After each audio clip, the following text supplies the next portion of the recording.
Classroom to boardroom. What does that really mean?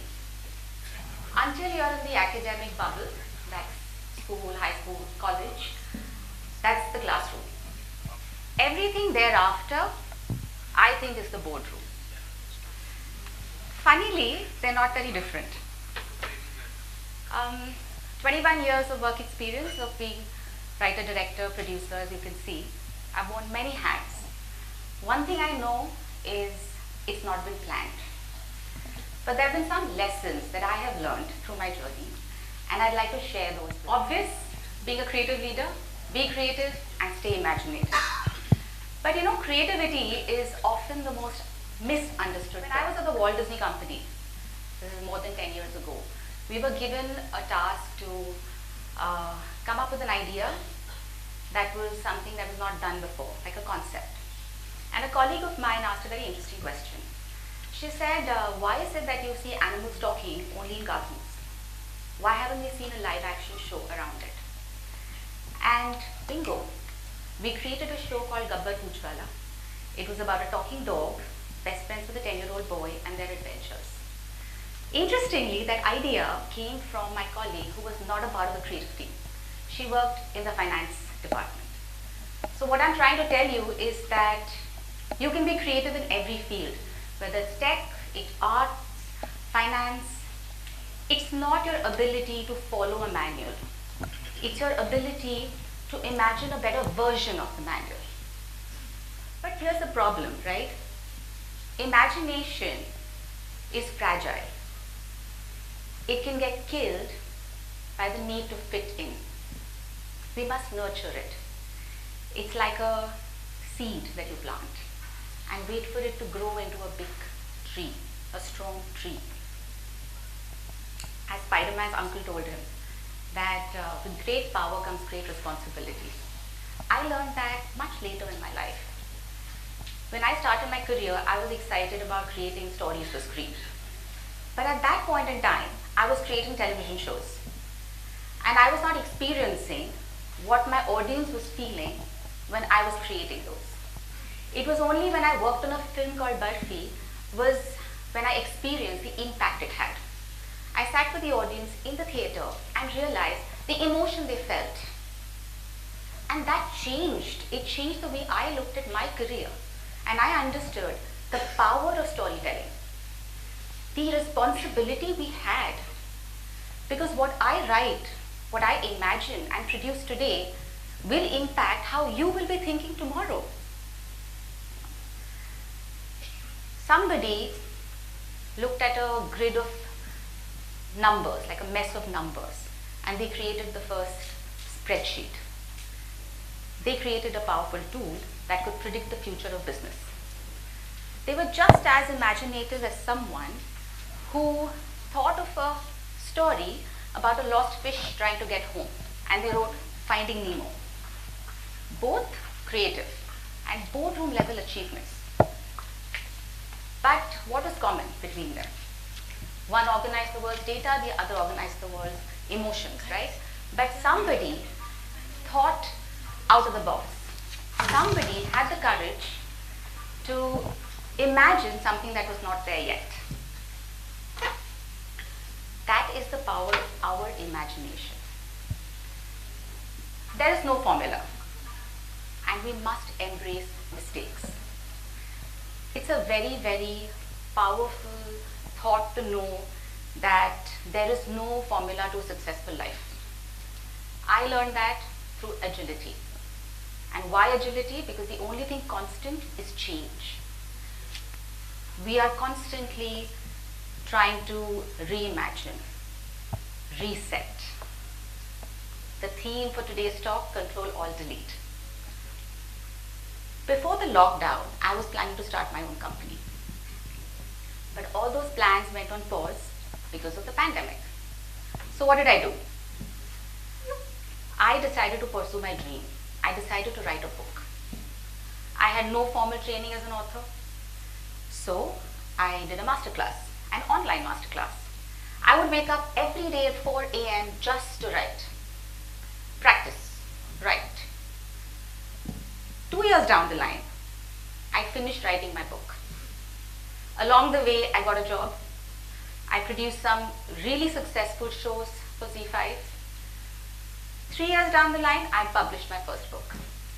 Along with having a successful career and in a fruitful job. You pivot. That was important. That was the lesson I learned. Agility. Just because I got a job, I didn't stop writing my book. And just because I started writing my book, didn't mean I was not looking for a job anymore. You do both. One was passion, the other was a dream. Takes are inevitable. What is important is that we embrace them. I'll tell you an incident. When I was in junior college, I took up, that's 11th grade, I took up French as my second language, probably because it was cool. And it was one of the biggest mistakes I made because I failed miserably. I didn't fail because I didn't have the aptitude to learn a new language. I failed because I did not recognize that it was my weakness and I didn't enjoy that subject. So the biggest learning for me was, do not succumb to peer pressure. Just because it's the cool thing, everybody is doing it. Why? You don't have to choose something that everybody is doing. Choose your path. And to know that you made a mistake, to know that I faltered, it takes courage to accept it. It takes a lot of courage to say I was wrong. But what is important is what comes after that. Is I was wrong, but I will learn from it. That takes me to my next point. That is to have courage. You can be the most imaginative mind in the world. You can also be the most honest person. But if you don't have the courage, all those plans will die in your notebook. If you don't have the courage to share your idea, how is it going to turn into something great? When I was 22 and I had the opportunity of coming and starting my first job, it was to join Balaji Telefilms and work with Ekta in the creative department. But to do that, I had to pack up my bags and move to Bombay overnight. I did that much to my family's resistance, my mother's disapproval, because I come from a family of engineers, artists. My father was in the army, but nobody was in the entertainment industry. I'm the first. And the tabloids don't help with the gossip they print, really, gives no confidence there. But it was something that I felt was right. I did that. It took a lot of courage. There was a cartoon that I grew up watching called Courage the Cowardly Dog. It's nice to see acknowledgement. If you haven't, please watch it. Because the lessons I learned from that dog in the cartoon strip was that courage is not the lack of fear. It is to act, to fight for what you believe in the face of fear. And because of what the lesson I learned from courage, I am standing here today with 21 years, successful career in the entertainment industry, making my family proud.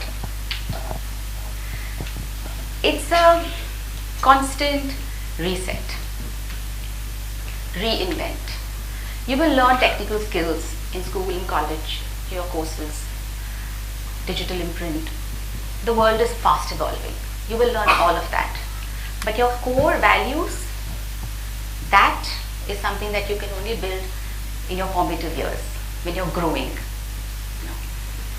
It takes courage to walk the path less traveled. It's easy to take the highway. It's fast, it's tested, it's great roads, but it's also incredibly crowded. If you take the highway, you will most probably go where everybody else has already been. Which is okay. If that's your choice, if that's what you want to do, it's perfectly okay. But you don't have to do it. The path less traveled can be sometimes tough. It's a gravel path, you can land up in the woods with no map. It is then that the terrain should determine your pace. There'll be times where you sprint, you'll fly, you'll do really well. There'll be times when you'll crawl, you'll slow down. But that's okay, that's not failure. That is agility. That's where you learn to constantly deal and cope with change. When you prep yourself for that. The boardroom is all about collaboration. You're fundamentally working with people that are different from you. At any given point in time, on set, on a film set, we're at least 150 people, if not more. Different backgrounds, different culture, different language, different religion, different gender, but we're all working together as a team towards a common goal. And we're working like a well-oiled machine. One cannot function without the other. Exactly what you do in school. You collaborate, you work with each other. That is our biggest asset, to be able to bridge those gaps between people, between communication, and build something that is not been built before. When I was a little girl, my father taught me the elephant mindset. He still reminds me every time I stray my path. He says, "Beta, hum hathi hain." What does it mean? It means that an elephant walks its path at its steady pace, unbothered by the noise, by the weather changes. You have to choose your path. You are the hero of your story. We are playing a long game of life in a constantly changing world. The quick grade, those extra likes, Miss Popularity, those are the quick temporary wins. The ones who are there for the long run, who are actually shaping the world, they show up. No matter what. No matter if you failed, you made mistakes, it's boring, but you show up, constantly show up. You choose your path. The power of storytelling is that we build narratives. We can change mindsets. The power of storytelling is you can build the story of your life. The way I did, the way so many of us have.